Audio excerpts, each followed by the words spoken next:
saya mau berbicara tentang keselamatan.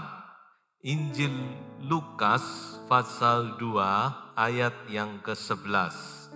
Hari ini telah lahir bagimu juru selamat, yaitu Kristus Tuhan di kota Daud. Mari kita merenungkan kembali tentang keselamatan. Keselamatan itu satu hal yang paling penting yang kita miliki. Hanya masalahnya yang perlu kita renungkan, apakah kita mengerti, menyadari arti keselamatan itu dalam hidup kita.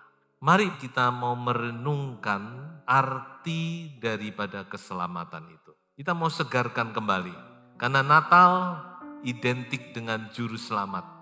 Natal identik dengan keselamatan. Ada 4 hal yang ingin saya sampaikan tentang keselamatan.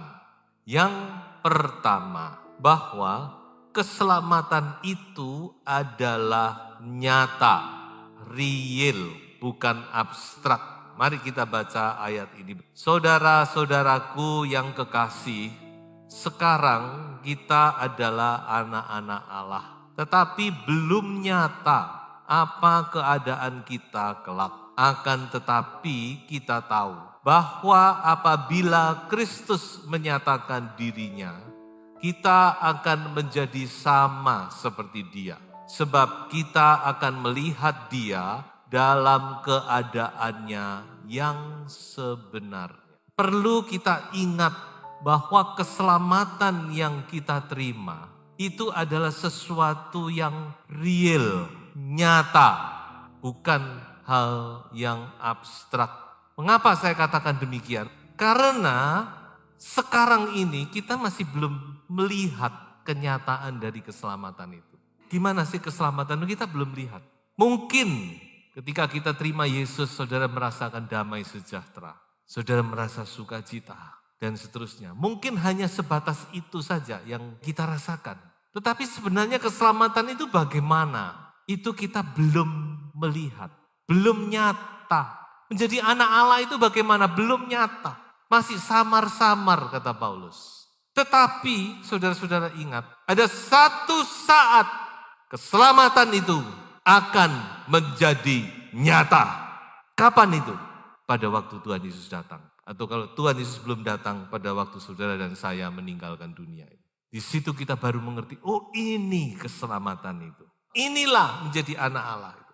Makanya itu saudara-saudara, walaupun kita masih belum melihat kenyataan itu, tapi kita diingatkan bahwa keselamatan yang kita terima di dalam nama Tuhan Yesus Kristus itu adalah sesuatu yang real, yang nyata. Itulah sebabnya jangan sampai keselamatan ini diganti dengan apapun juga. Karena godaan ke sana itu akan semakin besar. Kita akan ditawari hal-hal yang bisa menggoda, di mana kita bisa melepas keselamatan itu. Seperti halnya dengan Esau, dia tukar hak kesulungannya dengan semangkok kacang merah. Dia pikir apa artinya hak kesulungan, gak iso dinikmati sekarang. Semangkok kacang merah ini yang aku perlu, aku lagi lapar. Ini yang real. Kalau itu mah tidak real. Kapan dia menyadari bahwa hak kesulungan itu penting? Ketika dia mau menerima berkat, ditolak. Kamu bukan anak sulung lagi. Firman Tuhan berkata, dia menangis. Tapi sudah terlambat, tidak bisa diubah. Kenyataan dia sudah jual hak kesulungannya. Jadi ini saudara-saudara yang perlu saudara dan saya kita sadari. Memang kita belum melihat apa itu keselamatan. Kita belum melihat sorga. Kita belum sampai kepada kehidupan yang kekal. Tapi saudara-saudara, Alkitab tidak pernah salah. Alkitab menjamin bahwa keselamatan itu adalah sesuatu yang real, yang nyata. Itu yang pertama yang ingin saya sampaikan untuk mengingatkan kita semua. Yang kedua, saudara-saudara, keselamatan itu adalah masalah pilihan. Coba kita baca ayat ini. Sebab di dalam Dia Allah telah memilih kita sebelum dunia dijadikan, supaya kita kudus dan tak bercacat di hadapannya. Di dalam Dia, maksudnya di dalam Yesus Kristus anaknya, Allah telah memilih saudara dan saya untuk diselamatkan. Ingat ya, keselamatan itu di satu sisi itu adalah masalah pilihan. Apa Allah tidak berhak untuk memilih? Sangat-sangat berhak. Siapa yang bisa menggugat? Ini masalah orang yang akan hidup dalam kekekalan bersama dengan Dia. Kekekalan loh saudara, bukan hidup cuma 100-200 tahun. Kita yang diselamatkan ini akan hidup bersama dengan Allah sampai selama-lamanya. Apa Allah tidak berhak memilih? Sangat berhak. Sebab itu firman Tuhan berkata, bukan kamu yang memilih aku, kata Tuhan Yesus. Tapi aku yang memilih kamu. Allah yang memilih saudara dan saya. Saudara, apa enggak kita excited, kita dipilih dari sekian miliar manusia. Sekian generasi, tidak tahu sudah berapa miliar manusia yang sudah hidup di dunia ini. Dan dipilihlah kita sebagai salah satu orang yang diselamatkan. Hebat bukan Tuhan kita. Kenapa kok Allah memilih kita? Ini yang menjadi pertanyaan, bukan? Dan pertanyaan ini hanya bisa dijawab nanti kalau saudara ketemu Tuhan. Tuhan, aku ini orang kayak gini, kok Tuhan pilih aku? Jadi keselamatan itu pilihan loh saudara. Nggak main-main loh ini. Bukan kita mau lalu kita bisa, no. Masalahnya sekarang kita mau lebih lihat lagi, yaitu kapan Allah memilih kita. Apakah ketika kita lahir, wah bayi ini ganteng sehat tak pilih. Firman Tuhan berkata bahwa sebelum dunia dijadikan, before the foundation of the world, sebelum pondasi dunia ini. Kata foundation itu kalau kita lihat di dalam bahasa asli dipakai kata boleh. Ini yang menarik yang ingin saya sampaikan. Apa itu kata boleh dan saudara akan melihat keajaibannya. Kata boleh itu artinya to cast down, melempar. Kalau kata ini kita masukkan, kita terjemahkan bahasa aslinya secara hurufiah berarti sebelum dunia dilempar. Kapan itu terjadi? Nah ini ada satu teori yang namanya the gap theory. Sebenarnya kata the gap theory ini saya tidak kenal sebelumnya ya. Tapi apa yang disampaikan oleh teori ini yang kita pelajari dalam sebuah kitab. Ya walaupun itu memang tidak tersurat tapi tersirat. Kalau saudara melihat dan saudara sempat merenung, di dalam Kejadian pasal 1 ayat 1 dan pasal 1 ayat 2 itu ada hal yang kontradiksi. Mengapa saya katakan kontradiksi? Ayat 1, pada mulanya Allah menciptakan langit dan bumi. Kalau Allah menciptakan langit dan bumi, kira-kira Allah menciptakan itu semerawut enggak? Saya yakin tidak. Wong Allah menciptakan, pasti ini satu langit dan bumi yang indah, yang luar biasa. Tapi coba kita perhatikan ayat 2. Bumi belum berbentuk dan kosong. Gelap gulita menutupi samudra raya. Sampai di sini. Apa yang dikatakan ayat 2? Bumi itu campur baur dan gelap gulita. Dalam bahasa Ibrani dipakai kata tohu vabohu. Secara akal kalau saudara renungkan tidak mungkin. Allah menciptakan bumi yang belum berbentuk, yang kosong, yang campur baur, yang gelap gulita. Kenapa terjadi? Nah ini masalahnya saudara. Dalam pengajaran yang kami terima, bahwa antara ayat 1 dan ayat 2 itu terjadi pemberontakan Lucifer. Di mana Lucifer dicampakkan ke bumi. Pemberontakan itu terjadi di sorga. Oleh Allah dicampakkan ke bumi dan bumi menjadi campur baur, hancur, lebur, kosong dan gelap gulita. Dan baru setelah itu Allah merenovasi. Sebenarnya gambaran ini gambaran manusia. Manusia diciptakan dengan indah tapi dihancurkan oleh iblis dan Allah merenovasi, membaharui. Berarti di mana kata boleh itu terjadi, yaitu di ayat yang kedua. Artinya apa? Sebelum Adam dan Hawa diciptakan sebagai makhluk ciptaan yang baru menurut peta dan teladan Allah. Bahkan sebelum dosa itu masuk ke dalam dunia, Allah sudah memilih saya dan saudara. Kok bisa? Bisa. Karena dia adalah Allah. Makanya Raja Daud berkata, terlalu besar pikiranmu, aku tidak bisa memahaminya. Luar biasa saudara-saudara. Begitu luar biasanya keselamatan itu adalah anugerah yang tidak terhingga. Kita sekarang akan sampai kepada ketiga. Keselamatan itu mahal.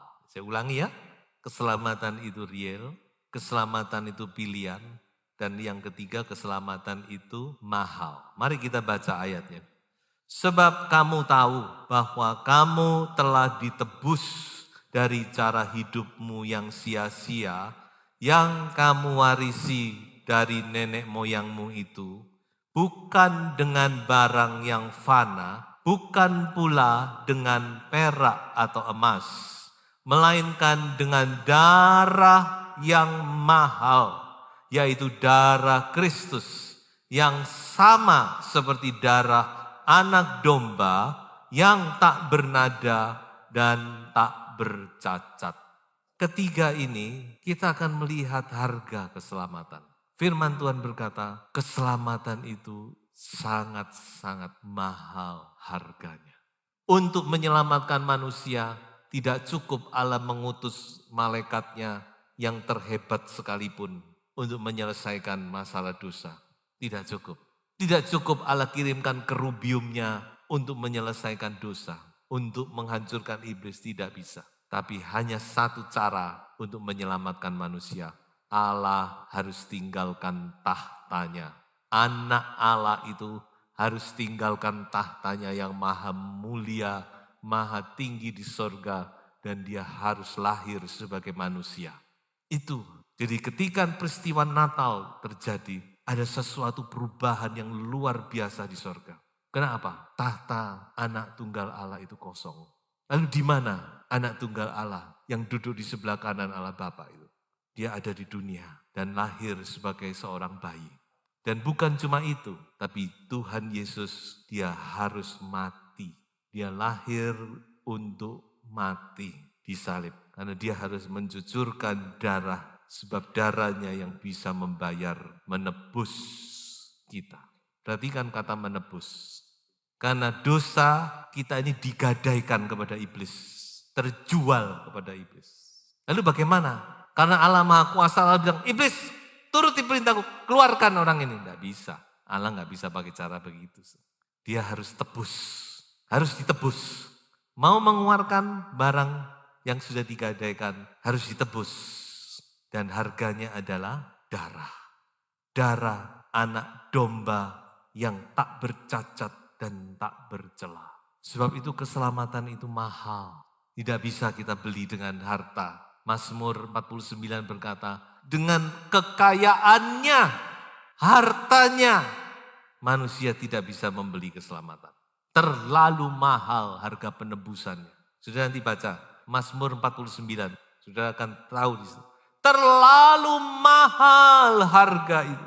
Daud dalam ilham Roh Kudus, dia menubuatkan keselamatan yang akan dikaruniakan kepada manusia. Terlalu mahal. Ingat ya, kita ini orang-orang yang sudah ditebus. Dan harga untuk menebus kita itu darah. Dan darah itu darahnya Yesus. Darahnya anak Allah sendiri. Keempat, keselamatan itu gratis. Coba kita baca. Sebab karena kasih karunia kamu diselamatkan oleh iman. Itu bukan hasil usahamu, tetapi pemberian Allah. Itu bukan hasil pekerjaanmu. Jangan ada orang yang memegahkan diri. Keselamatan itu gratis. Kenapa kok gratis? Karena kita gak bisa bayar.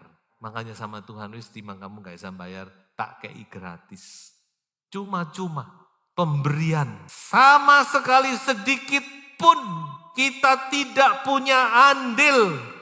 Bukan kesalehan kita, bukan kebaikan kita, bukan kesetiaan kita. Sama sekali kita tidak punya andil, saudara. Walaupun 0, sekian persen. Tidak ada saham kita di keselamatan ini. 100% itu Tuhan yang beri. Kita tinggal terima dengan iman. Iman itu pun Tuhan yang kasih. Apalagi kita. Apa yang bisa kita banggakan? Nothing. Tidak ada. Kalau kita satu kali nanti ketemu dengan Yesus. Makanya dikatakan ke-24 tua-tua di sorga itu. Ketika dia memuja anak domba itu. Mereka lemparkan mahkotanya di bawah kaki anak domba. Mereka sujud menyembah. Karena apa? Tidak ada sedikit pun yang bisa dibanggakan. Keselamatan kita itu hanya pemberian, anugerah. kasih karunia gratis. Nah sekarang berikutnya, lalu gimana? Kita menyadari bahwa ada tanggung jawab kita. Keselamatan itu diberikan gratis, tapi bukan berarti lalu kita tidak punya tanggung jawab di dalam. Dan sebenarnya tanggung jawab ini tidak perlu diingatkan. Sebagai orang-orang yang tahu berterima kasih, tentu orang itu akan bertanya, Tuhan begitu besar kasih karuniamu, apa yang bisa aku perbuat? Pastinya demikian. Dan saya mau berikan 3 hal yang bisa kita perbuat. Pertama, kita menyadari dan mensyukuri. Saya harap kita menjadi sadar betapa besar keselamatan yang Tuhan berikan. Dan bukan cuma sadar, mensyukuri. Sadar satu hal, tapi kita juga harus ada ucapan syukur. Terima kasih Tuhan. Seperti Yusuf dan Maria dipercaya untuk mengandung Sang Juru Selamat. Maria bersyukur, jiwaku memuliakan Engkau. Walaupun itu tidak gampang, itu tanggung jawab yang tidak gampang. Bagi Maria juga, bagi Yusuf juga. Tapi dia tahu keselamatan yang dia kandung. Keselamatan yang ada di dalam dirinya. Keselamatan ini Tuhan percayakan. Maka dia mensyukuri, menyadari. Yang kedua, saudara, wujudkan. Kita tidak bisa berhenti cuma syukur. Wujudkan keselamatan itu. Saya bisa pakai contoh orang Majus di sini. Bagaimana mereka mewujudkan keselamatan itu? Mereka menyembah Tuhan. Mereka kembali lewat jalan lain, bicara tentang pertobatan. Mereka memberi, bicara tentang satu perbuatan baik. Ada wujudnya tentunya. Tuhan juga ingin dalam hidup kita sebagai orang-orang yang sudah diselamatkan. Kita sadar, kita bersyukur, dan kita berusaha mewujudkannya dalam tindakan yang nyata. Coba saya bacakan satu ayat. Efesus 2 ayat 10. Karena kita ini buatan Allah, diciptakan dalam Kristus Yesus untuk melakukan pekerjaan baik yang dipersiapkan Allah sebelumnya. Ia mau supaya kita hidup di dalamnya. Intinya di sini kita tidak boleh egois. Cuma nikmati keselamatan untuk seorang diri. Coba kita mau hidupkan keselamatan itu. Dalam pekerjaan baik, perbuatan baik. Belajarlah sudah, lakukan sesuatu yang baik dalam hidup kita. Dan yang ketiga yaitu wartakan. Tuhan juga ingin kita seperti para gembala. Ketika dia melihat bayi Yesus, mereka pulang dengan sukacita, mereka cerita kemana-mana. Oh, pengalaman kami yang luar biasa. Kami melihat juru selamat itu. Di mana-mana mereka ceritakan pengalaman mereka. Mewartakan. Saya minta kepada Tuhan, pimpinan Tuhan. Saya yakin kita semua ingin jadi berkat. Amin. Mari kita mau menjadi berkat bagi orang lain. Setiap kesempatan yang Tuhan berikan, entah apa itu, coba kita mau pakai itu semaksimal mungkin. Menjadi berkat bagi banyak orang. Sesudah itu adalah wujud dari keselamatan. Ucapan syukur kita akan keselamatan yang telah kita terima. Untuk menjadi berkat bagi sesama. Tuhan Yesus memberkati.